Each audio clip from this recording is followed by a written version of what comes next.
Hello, എല്ലാവർക്കും സുഖമല്ലേ? ഒരു ഹൗസ് വാമിംഗ് ഉണ്ട് ഇക്കാക്കയുടെ മൂത്താപ്പാടെ വീട്ടിലായിരുന്നു. അപ്പോൾ അതിന് വേണ്ടി ഇതേ റെഡിയായി ഞങ്ങൾ വീട്ടിലേക്ക് എത്തിയിട്ടോ. എല്ലാം കഴിഞ്ഞു, ഫംഗ്ഷനൊക്കെ കഴിഞ്ഞു തുടങ്ങി, ആൾക്കാരൊക്കെ പോയി തുടങ്ങി. അപ്പോഴേക്കും ഇക്കാക്ക വീടൊക്കെ ഒന്ന് കയറി കണ്ടേക്കാന്ന് വെച്ചു.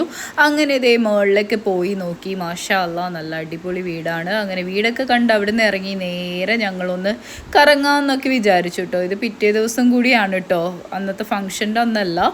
അങ്ങനെ ഫംഗ്ഷനൊക്കെ കഴിഞ്ഞതിൻ്റെ ക്ഷീണത്തിൽ ഒന്ന് രാത്രി ഒന്ന് പുറത്തൊക്കെ പോയി കറങ്ങി പിടിച്ച് മസാല ദോശ കഴിക്കാനുള്ള ആഗ്രഹമായിട്ട് പുറത്തേക്ക് ഇറങ്ങിയതാണ്. അവസാനം ഞാനത് മന്തിയിലെത്തിച്ചു കേട്ടോ. കാരണം എനിക്ക് മന്തി ഇപ്പോൾ ഒരു പ്രാന്താണ്. കാരണം ഞാൻ മന്തിയിൽ അങ്ങോട്ട് അഡിക്റ്റ് ആയിട്ടോ.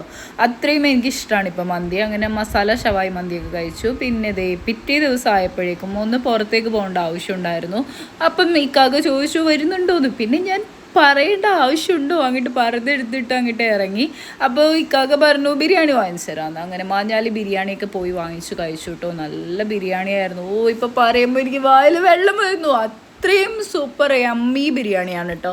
അങ്ങനെ ആ ബിരിയാണിയൊക്കെ കഴിച്ചു മക്കളെ, ഒരു രക്ഷ ഉണ്ടായിരുന്നില്ല, നല്ല ടേസ്റ്റ് ആയിരുന്നു. അങ്ങനെ ബിരിയാണിയൊക്കെ കഴിച്ച് കഴിഞ്ഞ ശേഷം പിന്നെ എന്താണെന്ന് വെച്ചാൽ പരിപാടി മടി തന്നെയാണല്ലോ. ബിരിയാണി കഴിച്ചു കഴിഞ്ഞാൽ പിന്നെ മടിയാണ്. അപ്പം മടിയും പിടിച്ച് ദേ വീട്ടിലിങ്ങനെ ഇരിപ്പാണ്. അപ്പം എന്താ ചെയ്യാന്നിങ്ങനെ ആലോചിക്കുക, ഇനി അടുത്ത പരിപാടി എന്താണെന്നുള്ളത്. കുറച്ച് കിടന്നുറങ്ങിയ ശേഷം ബാക്കി പ്ലാൻ പിടിക്കാമെന്ന് വിചാരിച്ച് നേരെ ദേ കിടക്കാൻ വേണ്ടി വന്നിരിക്കുകയാണ്. അപ്പം ഇതൊക്കെ തന്നെയാണ് ഇന്നത്തെ പരിപാടി. ഇഷ്ടപ്പെട്ടാൽ like and comment, subscribe. Okay.